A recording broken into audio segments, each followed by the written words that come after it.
I am Manish Pandey. I am a teacher. Now I am going to tell you about the use of infinitive. Guys, infinitive का बहुत ही प्रभावकारी use है और विशेष करके structures में। और ये आज मैं आपके सामने 3 ऐसे इम्पॉर्टेंट स्ट्रक्चर्स लेकर के आया हूँ जिनका हम हमारे दैनिक यूज में, डेली लाइफ में बड़ा ही यूज है और एग्जामिनेशन पॉइंट ऑफ व्यू से भी इनका बहुत बड़ा यूज है, क्योंकि हिंदी मीडियम में जो हिंदी से इंग्लिश ट्रांसलेशंस बनाने के लिए आते हैं उनमें इनके आधार पर जो है ट्रांसलेशन हिंदी में आते हैं और इनको हमें इन स्ट्रक्चर्स के आधार पर ट्रांसलेट करना होता है। अब मैं आपको सबसे पहले इन्फिनिटिव के विषय में बता दूं। गाइस, इन्फिनिटिव वर्ब का एक काइंड है और मैं आप लोगों को बता दूं कि वर्ब का क्लासिफिकेशन जो है 2 तरह से चलता है। पहला क्लासिफिकेशन कि principal verb, auxiliary verb. Principal verb 2 प्रकार के, ट्रांजिटिव, इंट्रांजिटिव। ऑक्सिलरी वर्ब 2 प्रकार के, प्राइमरी ऑक्सिलरी और मॉडल ऑक्सिलरी। प्राइमरी ऑक्सिलरी में is, are, am, was, were, has, have, had और डू, डज, डिड। इसके बाद मॉडल ऑक्सिलरी में shall, should, will, would, can, could, may, might, must, are, used to, need, dare, ये होते हैं। लेकिन और इनमें भी हम कई जगह पाते हैं कि प्रिंसिपल वर्ब को मेन वर्ब भी कहा जाता है और ऑक्सिलरी वर्ब को हेल्पिंग वर्ब भी कहा जाता है। तो इनके बावजूद वर्ब का एक और क्लासिफिकेशन है जो मैं आप लोगों को बता रहा हूं। वर्ब का एक क्लासिफिकेशन है फाइनाइट वर्ब और नॉन फाइनाइट वर्ब।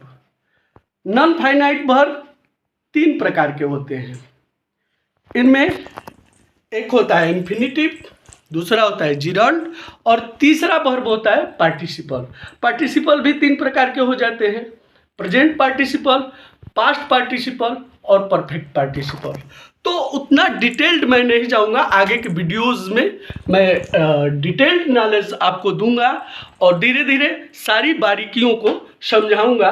लेकिन आज फर्स्ट ऑफ ऑल मेरा मोटिव ये है कि मैं आप लोगों को इन 3 स्ट्रक्चर्स जो कि हमारे दैनिक यूज, यानी दैनिक यूज करने का तात्पर्य यहाँ ये है कि हम लोग हिंदी में अक्सर बोलते हैं मुझे जाना है, मैं जाने वाला हूँ, मुझे खाना है, मुझे खाना था, मैं जाने वाला था। ऐसे वर्ड हम अपने दैनिक जीवन में, डेली लाइफ में ज़्यादातर यूज करते हैं।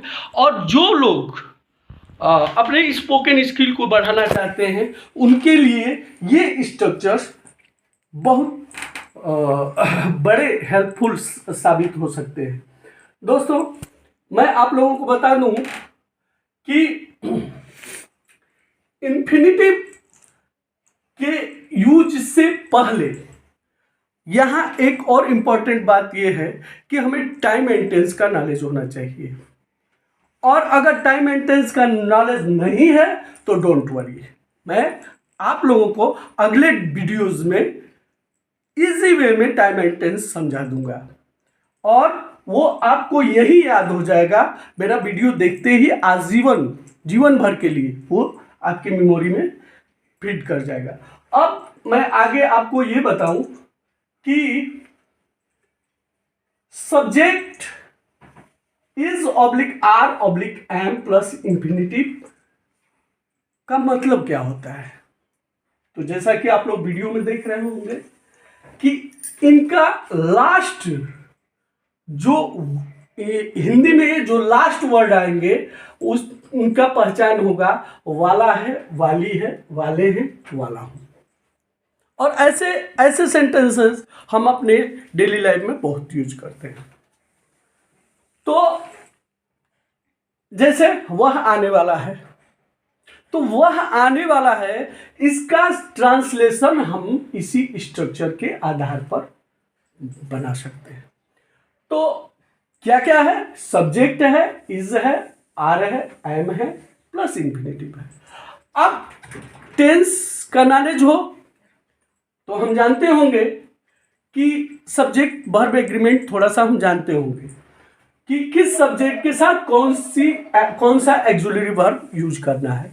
और अगर नहीं जानते तो डोंट वरी, मैं टाइम एंड टेंस भी आपको बहुत इजी वे में बताऊंगा और सब्जेक्ट वर्ब एग्रीमेंट भी मैं आगे के वीडियोस में बहुत इजी वे में आप लोगों को समझाऊंगा। तो अब सब्जेक्ट के अनुसार जैसे वह है तो वह, ही और ही के साथ इसमें से एक्सुलरी वर्ब इज का यूज होगा।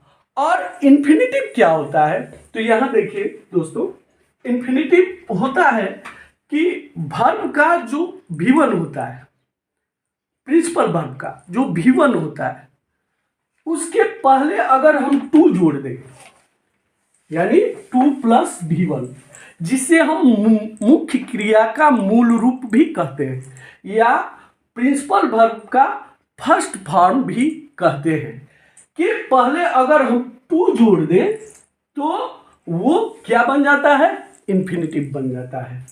और इन्फिनिटिव के एग्जाम्पल्स जैसे to go, to come, to eat, to run, to walk.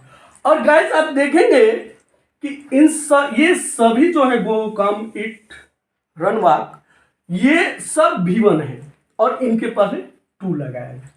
और कितना लिखूं, एक्सेट्रा, जितने वर्ब हैं प्रिंसिपल वर्ब। अब प्रिंसिपल वर्ब भी आपको हम समझाएंगे कि प्रिंसिपल वर्ब में ट्रांजिटिव इंट्रांजिटिव क्या आता है, वहाँ थोड़ा सा डिफरेंस हो जाता है ट्रांजिटिव वर्ब और इंट्रांजिटिव वर्ब में, और समझने में थोड़ा सा पेचीदा हो जाता है, क्रिटिकल हो जाता है। तो मैं उसको भी अगले वीडियोज में इजी वे में आपको समझाऊंगा।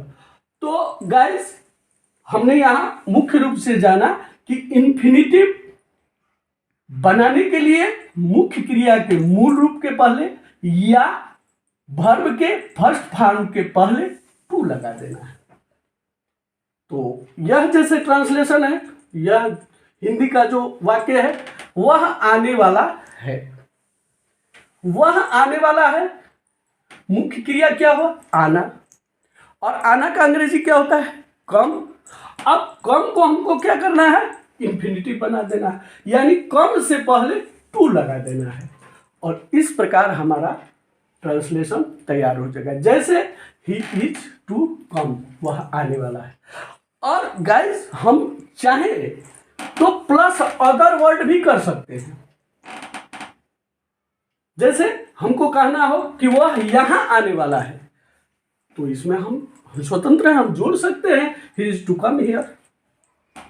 लेकिन मैं इसको बहुत लंबा चौड़ा नहीं बढ़ा, मैं बेसिक कॉन्सेप्ट दे रहा हूं और फिर अपने आधार पर आप इसे और आगे बढ़ा सकते हैं, क्योंकि वर्ब तो बहुत सारे हैं और उनको आप इन्फिनिटिव बना करके और अपने दैनिक जीवन में या स्टडी में या आगे कहीं भी आप अपना यूज कर सकते हैं। अब अगला स्ट्रक्चर आता है subject plus is oblique are oblique am plus about plus infinitive. ये स्ट्रक्चर भी इन्फिनिटिव से रिलेटेड है। तो अबाउट लग जाने से क्या हुआ, तो अबाउट लग जाने से थोड़ा सा परिवर्तन हुआ, वाला है, वाली है, वाले हैं से आगे बढ़कर क्या हो गया, ही वाला है, ही वाली है, ही वाले हैं, ही वाला।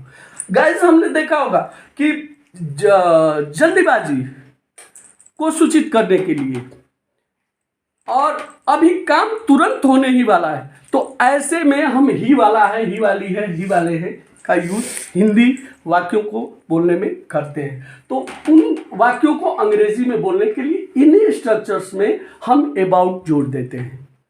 जैसे वह आने ही वाला है। गाइस, ध्यान दीजिएगा, वह आने ही वाला है का ट्रांसलेशन क्या हो जाएगा, he is about to come. अब गाइस, एक चीज जरूरी हो जाता है यहां समझना कि he is about to come की बात, जैसे हमने इसमें बताया था कि अदर वर्ड जोड़ सकते हैं, वैसे इस वाक्य में भी हम अदर वर्ड जोड़ सकते हैं। ये दो स्ट्रक्चर हो गए। अब आगे आते हैं सब्जेक्ट प्लस हैज ऑब्लिक है प्लस इंफिनिटिव। तो इस स्ट्रक्चर में इसका मुख्य पहचान है ना है। वो हिंदी वाक्य के अंत में क्या होगा? ना है। जैसे कई तरह के वाक्य हम बोलते हैं, मुझे जाना है, मुझे खाना है, मुझे पढ़ना है, मुझे सोना है, मुझे जाना था, मुझे खाना था, मुझे सोना था, मुझे पढ़ना था, एटसेट्रा। ये आपके ऊपर डिपेंड करते हैं। तो ये अब जैसे जैसा सिचुएशन, जैसी बात है वैसा ये बन सकता है, ना के अर्थ में। लास्ट में क्या रहेगा? ना रहेगा। तो गाइस इसके लिए है सब्जेक्ट प्लस हैज ऑब्लिक है प्लस इंफिनिटिव। और यदि हमें टेंस का नॉलेज है, टाइम एंड टेंस का, तो हम जानते हैं कि किस सब्जेक्ट के बाद हैज लगेगा या किसके बाद हैव लगेगा। और मैं पहले ही बार बार बता चुका हूं कि यदि हम नहीं जानते हैं तो नहीं जानना कोई बुरी बात नहीं होती है। कोई पूर्ण नहीं होता है, नो वन इज परफेक्ट। हम धीरे धीरे प्रयास करके सब कुछ जान जाएंगे। लेकिन आज हमने यहीं से शुरू किया है और इससे पहले भी चलेंगे। इससे पहले की सारी चीज़ें अगर आप लोगों का सपोर्ट मिला, आप लोगों की डिमांड हुई, तो इससे पहले की भी छोटी छोटी चीज़ों पर हम लोग उसको बताएंगे। और इससे आगे की भी चीज़ें, जैसे हमने बताया था कि इन्फिनिटिव के बाद जिरल, जिरल के बाद पार्टिसिपल। अब पार्टिसिपल का यूज सिंथेसिस में बहुत ज़्यादा हो जाता है। तो ये सारी चीज़ें अपर लेवल की भी, लोअर लेवल की भी, और एडवांस तरीके से हम आपको बताएंगे। तो पेशेंस रखना है, धीरे धीरे हम आपको बताएंगे। सपोर्ट करना है और हमको मोटिवेट करना है। तो उसे आना है, ही हैज टू कम, उसे आना है। अच्छा से हम कर सकते हैं, मुझे जाना है, आई हैव टू गो, मुझे खाना है, आई हैव टू ईट। अब आगे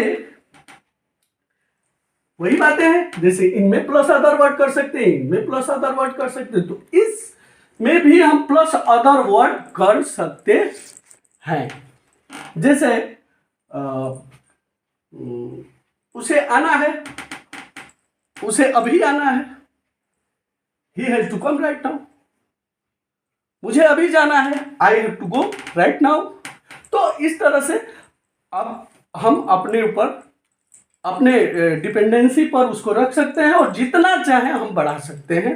तो ये तीन ही स्ट्रक्चर मेनली मैं क्यों लेकर के आया, क्योंकि मेरा जहां तक अनुभव है, हिंदी में भी हम अपने दैनिक बोलचाल में हम इन्हीं स्ट्रक्चर्स का ज़्यादा से ज़्यादा इस्तेमाल करते हैं। अब एक बात और बता दूं, मैं अब इन्हीं स्ट्रक्चर्स को बढ़ाना चाहें आप तो और भी बढ़ा सकते हैं। कैसे? जैसे यहाँ वाज ऑब्लिक वेयर लगा सकते हैं। वाज ऑब्लिक वेयर लगा देंगे तो वाला था, वाली थी, वाले थे, हो जाएगा। अब उसमें वाला हूं नहीं रहेगा, वाला था में ही वो इंक्लूड हो जाएगा। तो अब उसका क्या बन जाएगा? वह आने वाला था, ही वाज टू कम। आप लोग बना सकते हैं। नेक्स्ट, वह आने ही वाला था, he was about to come. और इसमें भी हैज हैड के जगह आप हैड जोड़ सकते हैं, और हैड जोड़ेंगे तो उसका क्या हो जाएगा? उसे आना था, ही हैड टू कम। और गाइस एक थोड़ा सा और हिंट दे दूं आगे, और मैं अगर आपका सपोर्ट मिला मुझे तो मैं आगे और बारीकियों को समझाऊंगा इजी वे में। जैसे उसे आना था, अब इसमें भी आगे आएगा उसे आना ही था, मजबूरी वाली बात आएगी। तो इन सब स्ट्रक्चर्स को मैं आगे डील करूंगा। यहां सिर्फ 3 स्ट्रक्चर्स पर मैंने फोकस किया है और मेरा मोटिव है कि आप लोग इससे लाभ लें। एक और चीज होता है, प्रैक्टिस के दौरान आप लोगों के लिए मैं एक सजेशन देता हूं कि अगर जब भी प्रैक्टिस करिए तो जैसे वह आने वाला है, ही इज टू कम,